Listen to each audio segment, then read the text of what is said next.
unafanya nini? What is this that you are doing?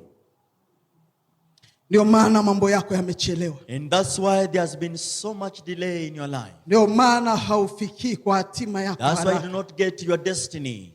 Ndio maana unapojiangalia, that's why when you look at yourself, maswali yako mengi. There are so many questions in your life. Umeshindwa because you have kufanya mapenzi ya Mungu. You are not able to do the will of God. Tunapotoka kwa mapenzi ya Mungu, and when you deviate from the will of God, tunachelewesha mambo, we delay things in life, in our lives. Bwana tusaidie. May God help us. Bwana tusaidie. May God help us. Biblia inasema ya kuwa, the Bible says, walipofika katikati ya bahari, when they got in the middle of the sea, Mungu akasababisha mawimbi. And God caused the raging waters to rise. Na yale mawimbi, and those raging waters, yakakipiga chombo. They have to beat the ship. Na kukipiga kile chombo, and by making it look wale waliokuwa ndani, those people who were in, hawakuwa na shida. They didn't have any problem with aliyekuwa na shida ni mtu mmoja. The only person that had a problem was ambaye anakimbia, that was running mapenzi ya Mungu, away from the will of God. Lakini huyu mtu mmoja, this one person, akasababisha watu wapoteze vitu vyao, caused so many people to lose mali yao, their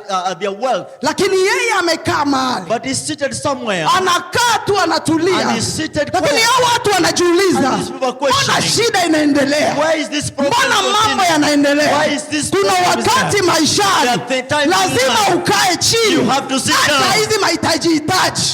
Stop looking at acha hii mafungo. Acha hizi story. Stop this story. Look at yourself. Kwa nini haya yananipata? Why is this one happening? Kwa nini haya yanapata familia yangu? This one as a family. Unapojielewa, when you understand, utajua kuna mahali, you know there is a place unatakikana urekebishe, I am needed to make ili it correct. Mungu akutane na wewe. To meet you. Watu wengi, so many people, wameshinda kwenye vyumba vya maombi, wameshinda kwenye makesha, wanafunga na kuomba, wanafanya hiki na kile, unakutana hakuna majibu.